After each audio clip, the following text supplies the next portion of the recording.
अब दिखाई दे रही है स्क्रीन?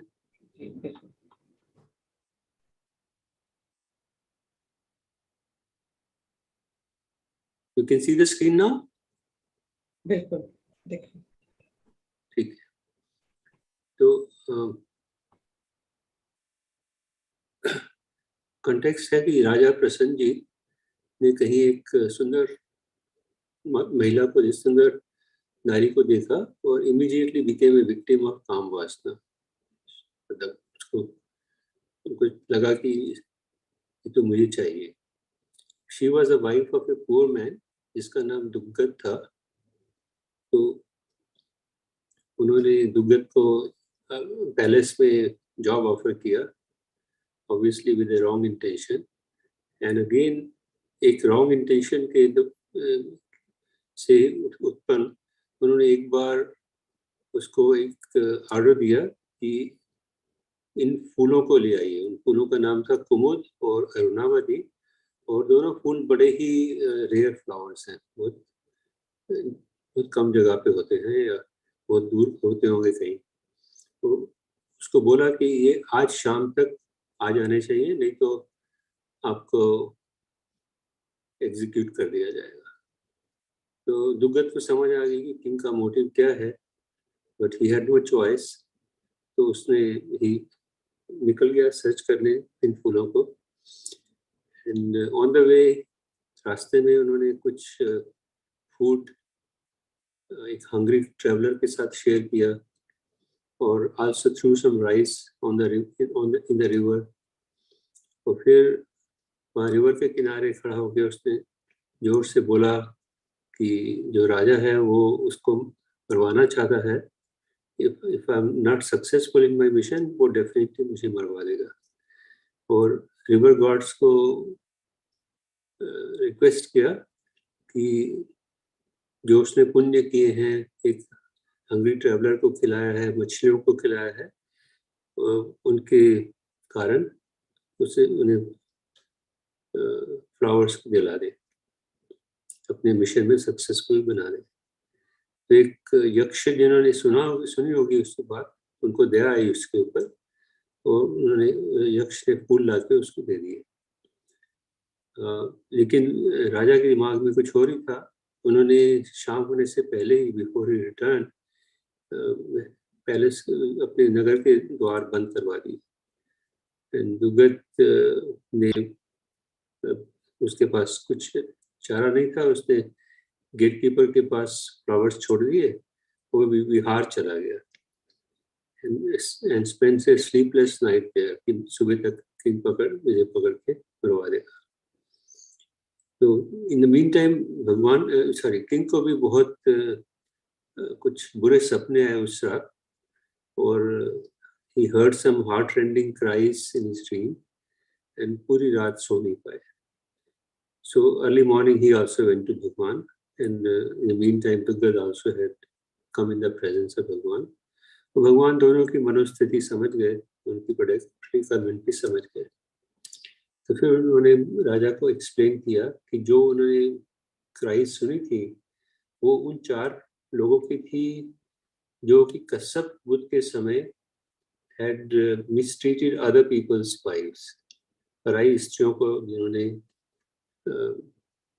इलीगल रिलेशंस इनके साथ किए थे, और वो अभी तक हेल रेल्म में है फॉर देयर सिंस। और राजा को मैसेज समझ में आ गया, तो उस वक्त भगवान ने एक देशना दी और इस वर्ष को ऑर्डर किया जो हम देखने जा रहे हैं। अन्यतर पुरिस्वत्थु दीघा जागृतोरपि दीघं सन्तस्य योजनं दीघो बालान संसारो सधम्मं अभिजानतं। इसका अर्थ है कि स्लीपलेस नाइट जो होती है, जब नींद नहीं आती, वो रात तो कभी गुजरती ही नहीं है, इतनी लंबी लगती है। सिमिलरली एक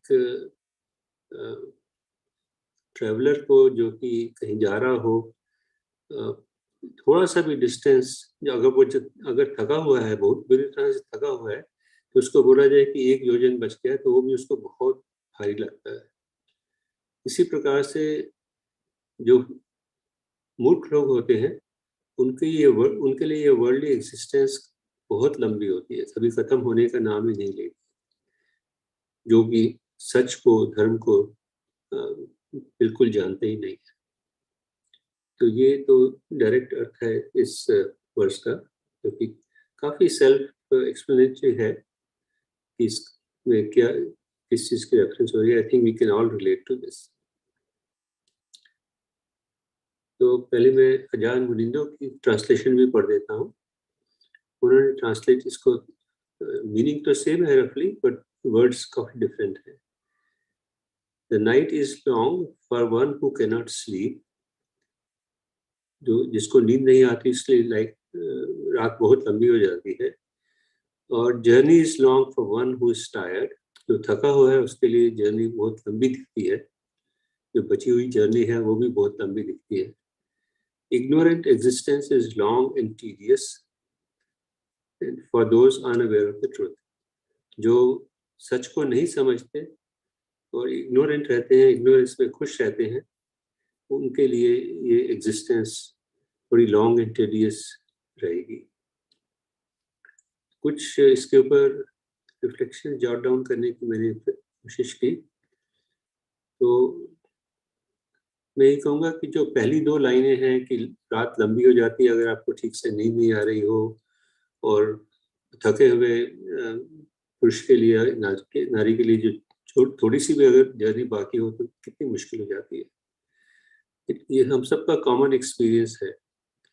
और मेरा पर्सनल एक्सपीरियंस ऐसा भी है कि कभी अगर रात को कुछ विचार आ जाए मन में जो ऑब्सेस करता रहे, जो कि अनवेलकम है, जो, तो उसको लेट गो करना उस वक्त बहुत मुश्किल हो जाता है। At least that is my experience. I don't know whether you have the same experience और नॉट, बिकॉज वो माइंड में बार बार सर्कुलेट करता रहेगा वो विचार।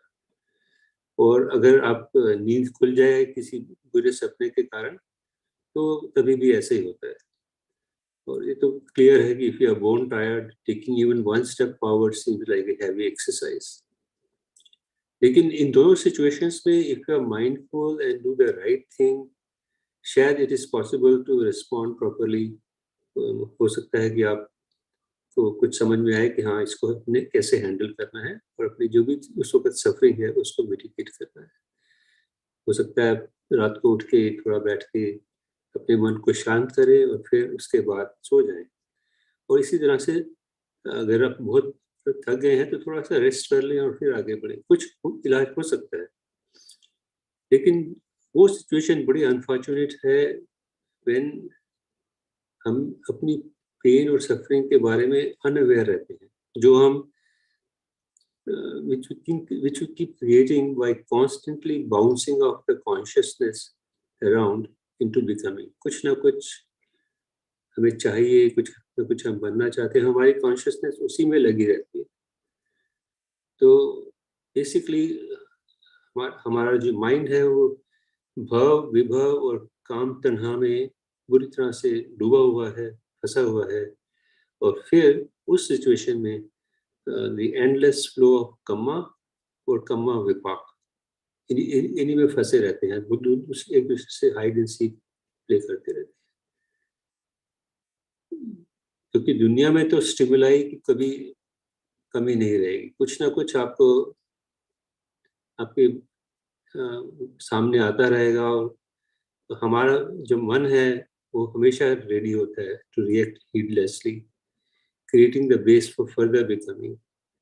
कुछ अच्छी चीज लगी, जो प्लेजेंट लगी, तो हम उसमें इंडल्ज करना शुरू कर देते हैं। अनप्लेजेंट होगी तो हम उसको रेजिस्ट करेंगे और will try to get away from it. But most of the time neutral को तो हम नोटिस ही नहीं करते।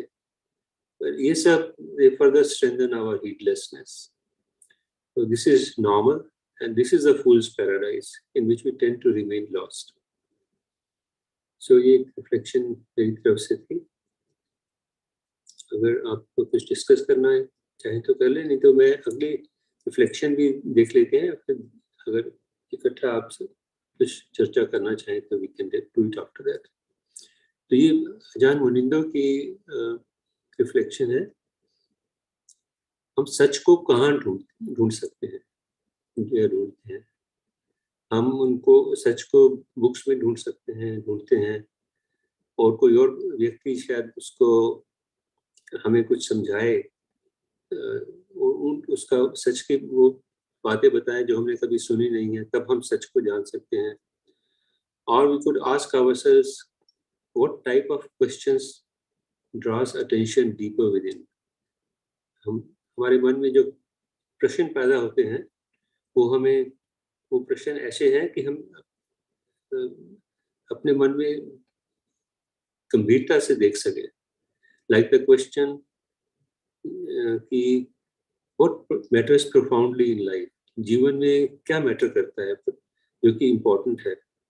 Merely gathering impressions about reality is living once removed from life। सिर्फ इम्प्रेशंस के बेसिस पे अगर आप जीवन को समझने की कोशिश करेंगे तो वो तो कभी ठीक नहीं हो पाएगा, क्योंकि आपको जो रियल सच्चाई है ना बुक्स में मिलेगी और ना दूसरे लोगों में मिलेगी। कुछ उनसे हिंट मिल सकते हैं, पॉइंटर्स मिल सकते हैं, लेकिन रियल सच तो आपकी अपनी रिसेप्टिविटी के ऊपर डिपेंड करता है। Truth is an unobstructed receptivity to what is. जो भी आप हो रहा है उसको देख पा रहे हैं या नहीं देख पा रहे, हियर एंड नाउ, ना उससे कुछ एक्स्ट्रा, ना उससे कुछ कम किया, उसमें कुछ कम कर। सो हमारी जो प्रैक्टिस है उसका मीनिंग है कि स्लोली रिकॉग्नाइज करें अपने ऑब्स्ट्रक्शंस को और साफ देखने की कोशिश करें। और जब ये कोशिश हम करेंगे तो सच अपने आप हमारे सामने आ जाएगा। So these two reflections, I will like to throw it open for any thoughts or comments anybody might have on either the words or the reflections, or they may have their own reflection on the verse.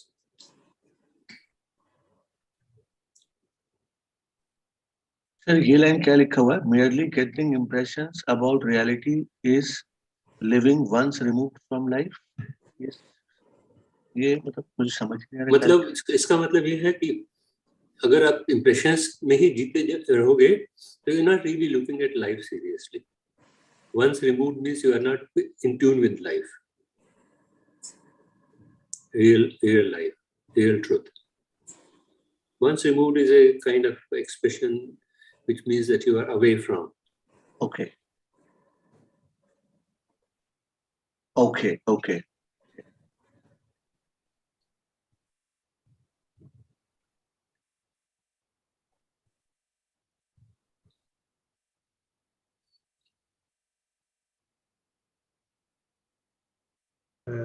ये एक बार फिर समझाइएगा जरा, मुझे अभी अच्छी तरह समझ में नहीं आया।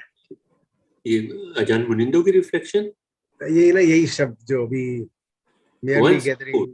merely gathering impression about reality is living once removed from life, ये जो अभी निकलने का पूछा आपसे, जी जी, ये मेरी भी समझ में कोई खास नहीं आ रहा।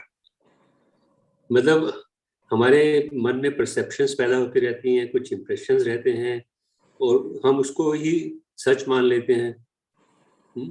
So that is not true. The meaning of once removed from life is you are not in tune with life. You are not in tune with the truth of life. ये एक इंग्लिश फ्रेज है जिसको उन्होंने use किया, जिसका मतलब तो मुझे याद आ रहा है, उसका यही मतलब होता है, you are not in tune with the reality. If you are once removed, ये फ्रेज है, which means you are not in tune with, you are away from। क्योंकि हम बेसिकली जो सुपरफिशियल इंप्रेशंस है हमारे हर वक्त आते रहते हैं, हमारे मन में बनते रहते हैं कि वो ऐसा है, ये चीज ऐसी है, उनको ही सच मान लेंगे, तो दैट इज नॉट रियलिटी। तो पहला शब्द है वो है कि merely gathering impressions about reality। जी, अब मान लीजिए रियलिटी जो हम समझ रहे हैं, धर्म के प्रति हमारे जागरूक हो गए हैं, और ये रियलिटी तो यही समझ रहे हैं हम कि ये this life is not what it is being seen as enjoyment and other things. So that is the impression that we get about what the reality is. But he says merely gathering impressions about reality is living once removed. Gathering impressions about reality, merely, खाली यदि मुझे ये आभास हो कि जिंदगी की सच्चाई क्या है, नहीं, सच्चाई के इम्प्रेशन हम अपने उस merely gathering impressions about impressions reality. अच्छा, impression से मतलब ये है कि मेरे को खाली पता, मैं प्रैक्टिस नहीं कर रहा उसके प्रति, ये मतलब रियलिटी का, पूरी रियलिटी का मालूम भी नहीं है। कुछ इंप्रेशंस मैंने अपने दिमाग में बना लिए हैं, उसको रियलिटी मान रहा हूँ, और उसका सेंस तो यही है कि हम प्रैक्टिस करके रियलिटी को देख नहीं रहे। जो रियलिटी सच में है, जो कि यथाभूत दर्शन की बेसिस पर है, वो नहीं है ये रियलिटी। अगर इसको बुद्ध की टीचिंग के साथ जोड़े तो मतलब ये है कि जैसे अनित्य है, अनात्म है और दुख है, ये तीन चीजें हैं, मैं इसको रट रहा हूँ, बार बार इसको समझ रहा हूँ कि हाँ ये सही तो है, लेकिन उनके सही भाव को नहीं समझ पा रहा हूँ। merely gathering impressions about reality is living once removed. आप तो थोड़ा डीप जा रहे हैं। ऐसा भी तो होता है ना कि हम सब चीजों को सुपरफिशियली लेवल पे देखें, कोई खुशी आए तो खुश हो जाएं, राइट? ये अंग्रेजी फ्रेज है क्या, ये रियलिटी इज लिविंग वंस मतलब रिमूव्ड को रियलिटी समझें कि जीवन कितना सुंदर है, कितनी सुंदर सुंदर वस्तुएं इस जीवन में, इतने अच्छे लोग हैं, या सब लोग बुरे हैं। ये भी तो एक इम्प्रेशन होता है ना रियलिटी के बारे में कि रियलिटी ऐसी ही है। आप तो थोड़ा डीप जा रहे हैं। अगर आप डीप जाएं तो शायद आप तो रियलिटी के पास जा रहे हैं फिर। लेकिन शायद यहाँ पे इसका मीनिंग थोड़ा सा सुपरफिशियल इम्प्रेशंस की बात हो रही है कि जीवन को आप ऊपर से देखें तो फिर आप रियलिटी के पास हैं ही नहीं। उसके बाद का जो सेंटेंस है अगर उसको पढ़ें तो truth is not in books और other people, truth is an obstructed receptivity to what is here and now, nothing extra and nothing taken away. Our practice means slowly recognizing and removing the obstruction to clear seeing so that truth can reveal itself. Okay, नहीं वो अब दोनों सारा पढ़ने के बाद अब थोड़ा समझ में आ रहा है, क्योंकि पहले ये है कि खाली अगर उसका, जैसे मैंने अभी आपको जो एग्जांपल दिया ना, तो मुझे ये लग रहा है कि जैसे कि खाली ये समझो कि जीवन दुख है, अनात्म है, अनित्य है, ये एक मतलब फैक्ट तो है, ये रियलिटी है, अगर इसके बारे में एक इम्प्रेशन बना लिया, but truth is not in books और other people, it is an unobstructed receptivity to what is here and now. Nothing extra, nothing taken away. Our practice means slowly recognizing and removing the obstruction to clear seeing so that truth can reveal itself. Beautifully written. Wonderful. Thank you, sir.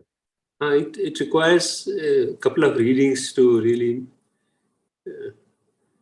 उसको दिमाग में उतारने के लिए 1-2 reading की जरूरत तो होती है। सारी रिफ्लेक्शंस काफी डीप हैं और बहुत जबरदस्त सेंटेंस है, बहुत डीप रिफ्लेक्शन है। बहुत अच्छा,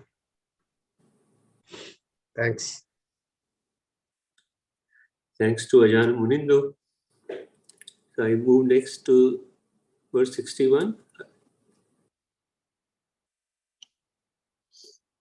So this is महाकसप सद्धि विहारिक वत्तु। तो इसमें कॉन्टेक्स्ट ये है कि महाकसप थे, हम सब जानते हैं कि वो भगवान बुद्ध के एमिनेंट डिसाइपल्स में से एक थे। At one time he was being served by 2 भिक्षुस, 2 भिक्षुस उनकी सेवा करते थे। उनमें से एक बहुत ही सिंसियर और अलर्ट रहता था, पर दूसरा जो था बहुत इनसिंसियर और लेजी था, सुस्त था। और lazy one would do nothing, कुछ भी काम करने से अवॉइड करता था, लेकिन कोशिश ये करता था कि जो भी काम हो रहा है उसका सारा क्रेडिट वो खुद ले ले। ये काफी फेमिलियर लगता है शायद हम सबको जीवन में कई बार हमें ऐसे एक्सपीरियंस होते हैं। लेकिन ये सिचुएशन थी। महाकश्यप को जब पता लगा, जब उन्होंने रियलाइज किया इसको, तो उसने उसको सलाह दी, कुछ समझाया, लेकिन वो उसका नेचर ऐसा था कि वो ऐसी एडवाइस सीरियसली अच्छी तरह से नहीं लेता था। उसको शायद वो नाराज हो जाता था ऐसी एडवाइस को कि मेरी आप मेरे को क्रिटिसाइज कर रहे हैं। तो एक बार जो लेजी वन था वो आर्म्स के लिए गया और सबसे ये बोल के कि महाकश्यप बहुत बीमार हैं, काफ़ी दान इकट्ठा कर लिया, काफ़ी आर्म्स मिल गए उनको, लेकिन जो अच्छी अच्छी चीज़ें थी खाने की वो उसने सारी रास्ते में ख़त्म कर दी। महाकश्यप ने बहुत बार उसको समझाया, उसको करेक्ट करने की कोशिश की, और जिस बार ये हुआ तो उनको पता तो लग गया। वो नेक्स्ट डे आर्म्स राउंड पे अपने दूसरे भिक्षु के साथ थे, इसको छोड़ गए पीछे। तो the lazy, because probably he wanted to correct the impression of others कि मैं बीमार नहीं हूँ, मैं ठीक ठाक हूँ। जो सुस्त वाला सेवक था, भिक्षु था, उसको बहुत गुस्सा आया। उसने सब चीज़ों को इधर उधर फेंकना शुरू कर दिया और विहार को आग भी लगा दी। भगवान को भी पता लगा इसके बारे में, तो उन्होंने भिक्षुओं को बताया कि एक अर्लियर लाइफ में भी एक इंसिडेंट हुई थी जिसमें ये एक फुलिश मंकी था और महाकश्यप उस वक्त एक चिड़िया थे और इसने चिड़िया का जो घोंसला था वो तोड़ दिया था। और साथ में ये भी कहा कि महाकश्यप को ऐसे डिसाइपल को रखना नहीं चाहिए अपने पास, better not to have the company of the fool. और उसी वक्त भगवान ने ये वर्ष भी अटल किया।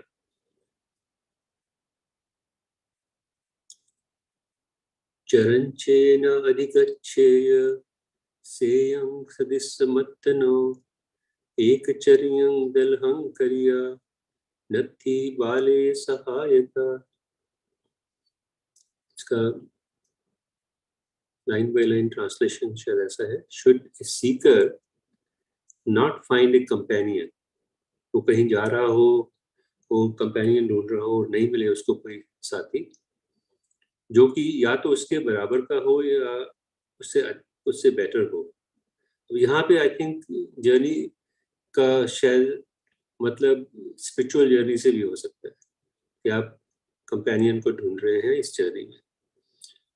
तो एक चरियं दलिहं करिया, तो लेट हिम रेजोल्यूटली परस्यू ए सॉलिटरी कोर्स। उसको बेहतर ये है कि वो अगर उसको अपने बराबर और अपने से अच्छा एक कंपेनियन ना मिले जो कल्याण में बन सके, तो लेट हिम रेजोल्यूटली परस्यू ए सॉलिटरी कोर्स। उसको खुद से ही चलना चाहिए और किसी मूर्ख की संगत में से दूर रहना चाहिए। There is no fellowship with the fool, नत्थि बाले सहायता। जॉन मुनिंदो की ट्रांसलेशन देख लेते हैं। Having found no companion who has traveled at least as far as ourselves, क्योंकि जितनी दूरी हम कवर कर चुके हैं उतनी तो उसने की हो। It is better to go alone than to accompany those who remain irresolute, जो कि कमिटेड ही नहीं है उस रास्ते पर, उनकी कंपनी में हमें शायद उनकी कंपनी से दूर रहना चाहिए। तो ये छोटी सी रिफ्लेक्शन मेरी साइड में है, कितनी रेलिवेंट है मुझे मालूम नहीं है, लेकिन कोशिश की है। As meditators, can we see the split personality that we sometimes find in ourselves? ये मेरा खुद का कभी कभी ऐसा एक्सपीरियंस होता है कि in a way we live in a kind of split personality. एक पर्सनैलिटी का पार्ट है कि हमारे मन में पूरे जीवन की एक्यूमुलेटेड हैबिट्स का असर है और वो इनवेरिएबली उस असर के कारण हमारे जो एक्शंस और स्वभाव हो जाता है थोड़ा सा डिल्यूटेड और फूलिश रहता है। लेकिन जो दूसरी है धम्मा छंदा पर और धम्मा बेस प्रैक्टिस पर जो हमारी पर्सनैलिटी बनती जा थोड़ी सी बन रही है, वो है कि हम अपनी एडिक्शन से अपने आप को फ्री करना कर रहे हैं। लेकिन जो फोर्स ऑफ हैबिट है वो इनको भावित करने में और निविदा डेवलप करने में हमें लिबरेशन से दूर रखती है थोड़ी। लेकिन जैसे जैसे विजडम बढ़ती है, मैच्योर होती है, हम सीखते हैं कि हमारे मन में ट्रू एनिमीज कौन है, पाथ के ट्रू एनिमीज कौन है। Basically our grasping habit being the biggest of these enemies. It is only when we learn to let go of grasping the aggregates even a little that the realization of truth seems more accessible. The truth that has always been with us but hidden from us by the forces of delusion, which is the ignorant fool in us. So I think Hindi में translate कर देता हूँ. It's only when we learn to let go of grasping. जब हम अपनी attachment aggregates की तरफ जो attachment है उसको हम थोड़ा सा भी अगर let go कर सकें तो लगता है कि हाँ, हम जिस सत्य की ओर बढ़ना चाह रहे हैं वो शायद हमें कभी मिलेगा, क्योंकि ट्रुथ तो हमारे साथ हमेशा है, लेकिन हमसे छुपा हुआ है क्योंकि हम अपने फोर्सेस ऑफ डिल्यूजन से घिरे हुए हैं. ये फोर्सेस ऑफ डिल्यूजन ही हमें एक मूर्ख का बिहेवियर कभी कभी अडॉप्ट करने के लिए होते हैं. सो ये मेरी रिफ्लेक्शन है इस पे. अजान बनिंदो की रिफ्लेक्शन ऐसे है. Until we have looked closely into the actual experience of loneliness, I think इन्होंने इसको थोड़ा सा डिफरेंट ट्विस्ट दिया है कि this painful feeling always appears as an enemy. जो हम जब तक सॉलिट्यूड का, लोनलीनेस का एक्सपीरियंस नहीं करेंगे तो उसमें कभी-कभी जो पेनफुल फीलिंग आ सकती है लोनलीनेस से, जो अपीयर हो सकती है, वो हमें एक दुश्मन की तरह लगती है कि बहुत एकांत भी शायद अच्छा नहीं लगता. और कभी-कभी लगता है कि हाँ, हम सबसे दूर हैं, शायद इसलिए दूर हैं क्योंकि हमें we are a failure, nobody wants our company, ऐसा भी शायद ये भी कारण हो सकता है. From the perspective of unawareness, this life-denying sensation seems only to indicate how far we have gone wrong. तो बेसिकली इस तरह का सोच, इस तरह का पर्सपेक्टिव जो कि अनअवेयरनेस के ऊपर बेस्ड है, कि we are not really aware of the meaning of or the usefulness of this loneliness perhaps. तो ये हमें गलत रास्ते पे ले जाता है, loneliness से इस तरह से घबराना. From the perspective of wise reflection, however, this very same experience lights up the direction we need to go. लेकिन अगर उस loneliness का आप सही इस्तेमाल करें तो ये जो loneliness का experience है वो हमें सही रास्ते पे और freedom के रास्ते पे ले जाएगी. Suffering, अब ये suffering पे आते हैं. Suffering is a message. जो भी हमें दुख होता है इसको एक मैसेज की तरह लीजिए. ये हमारे ऊपर, ये दुख हमारा नहीं है. It's not an indictment against us. The feeling of loneliness is like a narrow doorway that we must go through to be free of the confines of the prison of self-obsession.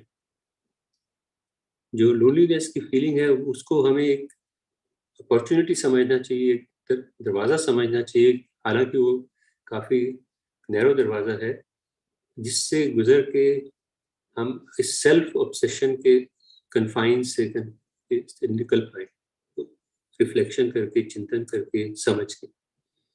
It is for paying attention to, not for running away from. तो I think इन्होंने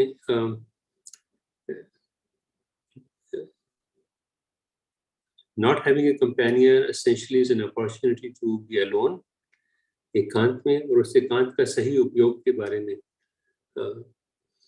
चर्चा की है यहाँ. सो ये दो reflections है. Open for any comments, suggestions, discussion from anyone.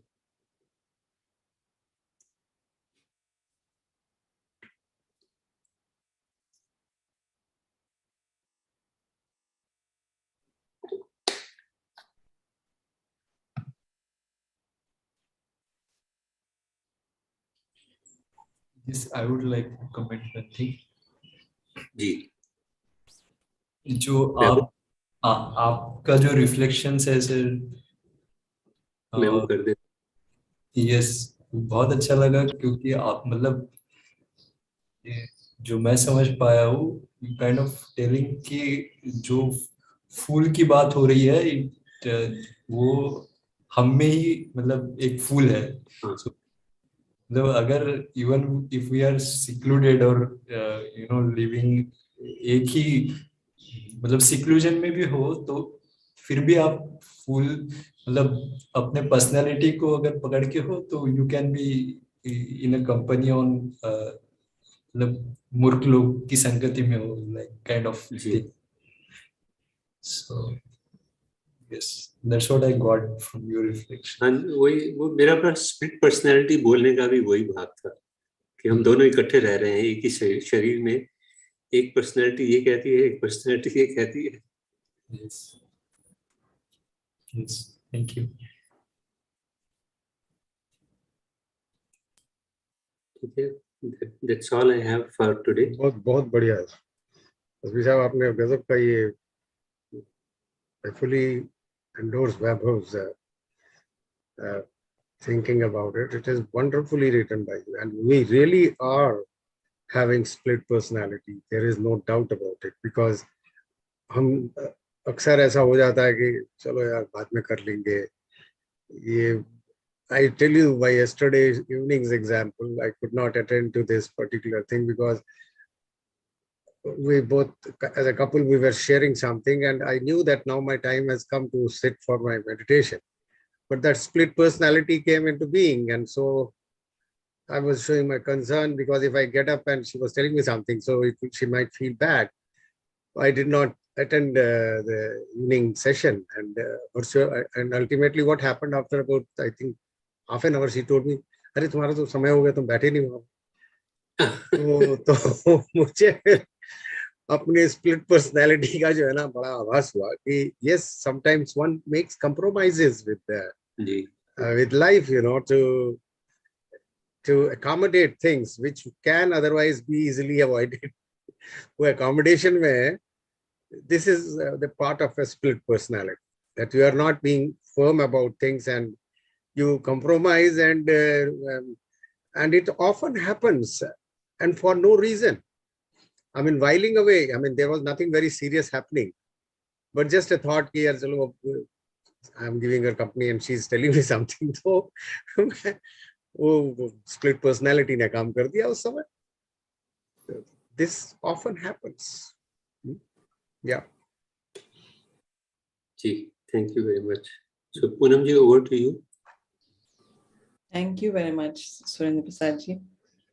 So it was really nice to have your reflections on the verse 61.